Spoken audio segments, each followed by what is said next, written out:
Hello guys, welcome to job maker. दोस्तों, job maker channel में आपका स्वागत है। दोस्तों, आज का क्लास समान विज्ञान का प्रैक्टिस सेट है और जेएसएससी सीजीएल और एक्साइज दोनों के लिए इंपॉर्टेंट है। तो चलिए शुरू करते हैं without any waste of time और आज का पहला प्रश्न देखते हैं। पहला प्रश्न दोस्तों ध्यान दीजिएगा, आधुनिक रसायन शास्त्र का जनक किसे माना जाता है? आधुनिक रसायन शास्त्र का जनक किसे माना जाता है? दोस्तों, आपके पास ओनली 3 सेकंड्स का समय रहेगा आंसर करने के लिए। समय शुरू होता है अब।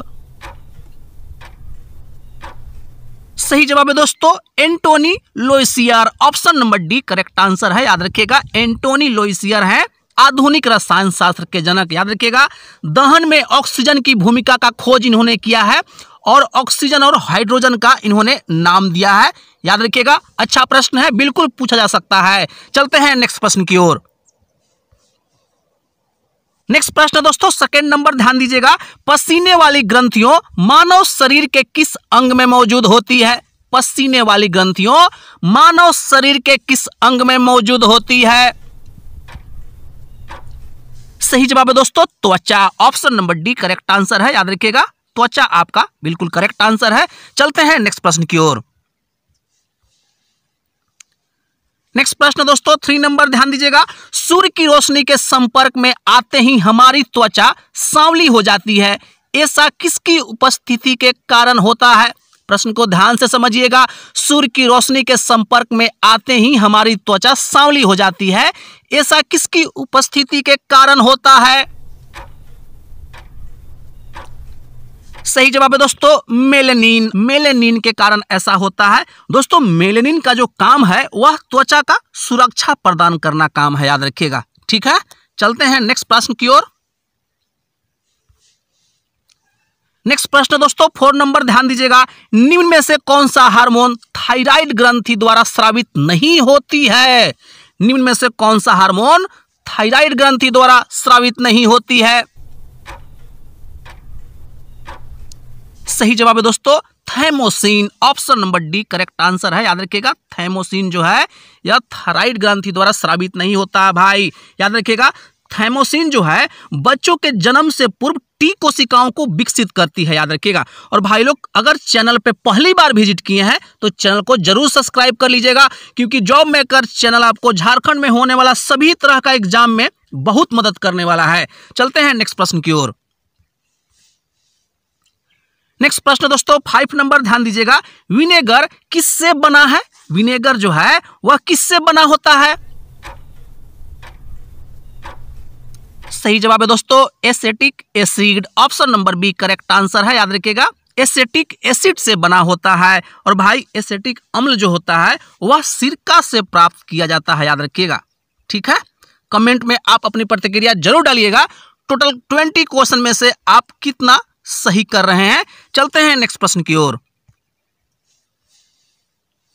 नेक्स्ट प्रश्न दोस्तों 6 नंबर, ध्यान दीजिएगा, बहुत अच्छा प्रश्न है, किस ग्रह का नाम रोमन देवताओं के राजा पर रखा गया है? किस ग्रह का नाम रोमन देवताओं के राजा पर रखा गया है? सही जवाब है दोस्तों Jupiter. Option number D correct answer है। याद रखिएगा, जुपिटर जो ग्रह है रोमन देवताओं के राजा के नाम पर रखा गया है और यह सबसे बड़ा ग्रह है भाई। याद रखिएगा। चलते हैं नेक्स्ट प्रश्न की ओर। नेक्स्ट प्रश्न दोस्तों 7 नंबर, ध्यान दीजिएगा, हीरा निम्नलिखित का सख्त रूप है? हीरा निम्नलिखित का सख्त रूप है? सही जवाब है दोस्तों ऑप्शन नंबर डी कार्बन का सख्त रूप है। याद रखिएगा, कार्बन का 2 अपरूप है। कौन कौन सा है? तो एक है हीरा और दूसरा है ग्रेफाइट। याद रखिएगा, कार्बन का जो परमाणु संख्या है वह 6 है। चलते हैं नेक्स्ट प्रश्न की ओर। नेक्स्ट प्रश्न दोस्तों 8 नंबर, ध्यान दीजिएगा, वायुमंडलीय दाब को मापने के लिए किस उपकरण का प्रयोग किया जाता है? वायुमंडलीय दाब को मापने के लिए किस उपकरण का प्रयोग किया जाता है? सही जवाब है दोस्तों barometer. Option number B correct answer है। याद रखिएगा, वायुमंडलीय दाब को मापने के लिए किसका प्रयोग किया जाता है? तो भाई बैरोमीटर का प्रयोग किया जाता है। दोस्तों, इतना प्रैक्टिस सेट मारिए, इतना प्रैक्टिस सेट मारिए कि जेएसएससी भी कंफ्यूज हो जाए कहां से प्रश्न दे। इस बार नौकरी लेकर रहना है। याद रखिएगा, अगर हमारे चैनल पे आप आए हैं उम्मीद से, तो आपका उम्मीद को मैं तोड़ने नहीं दूंगा। याद रखिएगा, इतना प्रैक्टिस सेट आपको दूंगा कि आपका एग्जाम निकल जाएगा इस बार, बाकी आपको मेहनत भी करना पड़ेगा। सब कुछ हम नहीं दे सकते हैं, इसलिए आपको भी कुछ मेहनत करना पड़ेगा, अपने से याद रखिएगा। चलते हैं नेक्स्ट प्रश्न की ओर। नेक्स्ट प्रश्न दोस्तों 9 नंबर, ध्यान दीजिएगा। बाइफोकल लेंस का आविष्कार किसने किया था? बाइफोकल लेंस का आविष्कार किसने किया था? सही जवाब है दोस्तों Benjamin Franklin. Option number B correct answer है, याद रखिएगा। बाइफोकल लेंस का आविष्कार किसने किया? तो भाई बेंजामिन फ्रैंकलिन ने किया है, याद रखिएगा। यह जरा दृष्टि दोष को दूर करता है, याद रखिएगा। किसका करता है? जरा दृष्टि दोष को ठीक करता है। चलते हैं नेक्स्ट प्रश्न की ओर। नेक्स्ट प्रश्न दोस्तों 10 नंबर, ध्यान दीजिएगा। निम्नलिखित में से किस विकल्प को हास्य गैस या लाफिंग गैस कहा जाता है? निम्नलिखित में से किस विकल्प को हास्य गैस या लाफिंग गैस कहा जाता है? सही जवाब है दोस्तों N2O, nitrogen oxide. Option number A correct answer है, याद रखिएगा। नाइट्रोजन ऑक्साइड को कहा जाता है लाफिंग गैस, याद रखिएगा। चलते हैं नेक्स्ट प्रश्न की ओर। नेक्स्ट प्रश्न दोस्तों 11 नंबर, ध्यान दीजिएगा। निम्नलिखित में से छोड़े गए श्वास में क्या शामिल होता है? निम्नलिखित में से छोड़े गए श्वास में क्या शामिल होता है? सही जवाब है दोस्तों nitrogen. Option number D correct answer है, भाई याद रखिएगा। नाइट्रोजन शामिल होता है। बता देता हूं आपको कि नाइट्रोजन जो है यह कितना परसेंट होता है? तो 78.0% होता है, ठीक है। और ऑक्सीजन कितना होता है? ऑक्सीजन होता है भाई 17%, और कार्बन डाइऑक्साइड होता है भाई CO2 होता है 4%, याद रखिएगा, ठीक है। चलते हैं नेक्स्ट प्रश्न की ओर। नेक्स्ट प्रश्न दोस्तों ध्यान दीजिएगा, बहुत अच्छा प्रश्न है। मानव शरीर में दो हड्डियां आपस में कैसे जुड़ी रहती हैं? मानव शरीर में दो हड्डियां आपस में कैसे जुड़ी रहती है? सही जवाब है दोस्तों अस्थिबंध, मतलब लिगामेंट के कारण। ऑप्शन नंबर आपका बी करेक्ट आंसर है, भाई याद रखिएगा। लिगामेंट के कारण आपस में जुड़ी होती हैं दो हड्डियां। चलते हैं नेक्स्ट प्रश्न की ओर। नेक्स्ट प्रश्न दोस्तों 13 नंबर, ध्यान दीजिएगा। उष्णता मतलब हीट से संबंधित भौतिक विज्ञान की शाखा को क्या कहते हैं? उष्णता मतलब हीट से संबंधित भौतिक विज्ञान की शाखा को क्या कहते हैं? सही जवाब है दोस्तों thermodynamics. Option number B correct answer है, याद रखिएगा। थर्मोडायनेमिक्स कहते हैं। चलते हैं नेक्स्ट प्रश्न की ओर। नेक्स्ट प्रश्न दोस्तों 14 नंबर, ध्यान दीजिएगा। निम्नलिखित में से किसकी उच्च स्तर में उपस्थिति से मधुमेह होता है? याद रखिएगा, बहुत अच्छा प्रश्न है। निम्नलिखित में से किसकी उच्च स्तर में उपस्थिति से डायबिटीज या मधुमेह होता है? सही जवाब है दोस्तों ग्लूकोज। ऑप्शन नंबर आपका सी करेक्ट आंसर है, याद रखिएगा। ग्लूकोज अगर ज्यादा मात्रा में बढ़ जाएगा तो आपको मधुमेह या डायबिटीज हो जाएगा, भाई याद रखिएगा। दोस्तों ग्लूकोज से ग्लाइकोजोन बनता है, और ग्लाइकोजोन को नियंत्रित कौन करता है? तो याद रखिएगा इंसुलिन करता है। इंसुलिन करता है। और इंसुलिन का खोज किसने किया?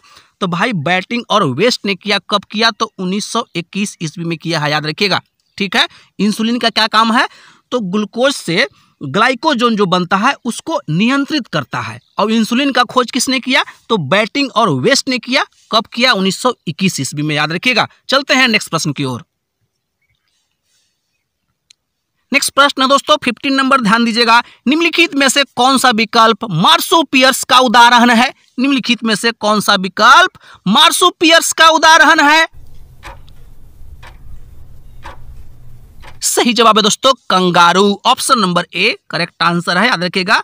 मार्सुपियर्स का मतलब होता है कि वैसा जानवर जो इसका पेट में थैला होता है, ठीक ना। ऑप्शन नंबर आपका ए करेक्ट आंसर है, याद रखिएगा। अपने बच्चे को मतलब वो थैलों में सुरक्षित रखता है। कंगारू आपका सही आंसर है। चलते हैं नेक्स्ट प्रश्न की ओर। नेक्स्ट प्रश्न दोस्तों 16 नंबर, ध्यान दीजिएगा। फाउंटेन पेन का आविष्कार किसने किया था? फाउंटेन पेन का आविष्कार किसने किया था? सही जवाब है दोस्तों Louis E Waterman. Option number B correct answer है, भाई याद रखिएगा। फाउंटेन पेन का आविष्कार किसने किया था?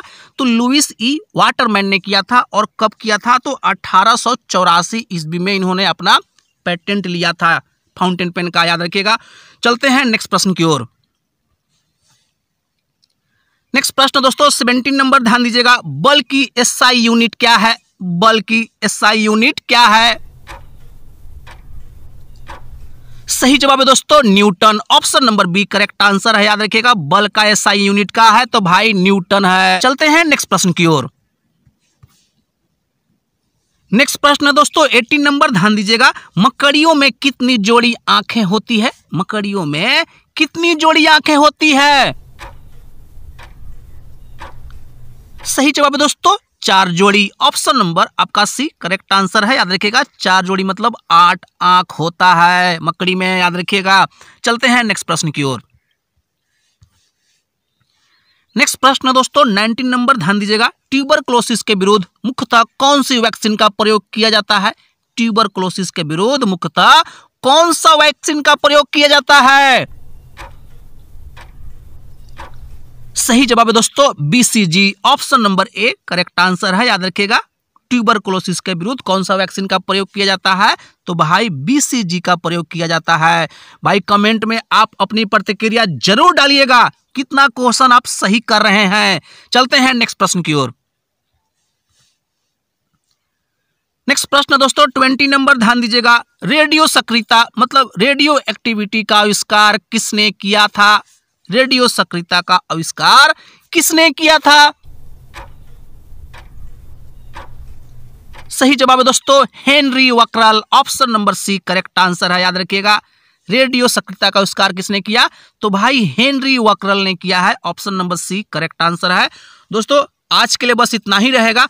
कमेंट में आप अपनी प्रतिक्रिया जरूर डालिएगा, कैसा आपको क्लास लगा, कितना आप सही किए हैं। मिलते हैं नेक्स्ट क्लास में, तब तक के लिए जय हिंद और जोहार साथियों।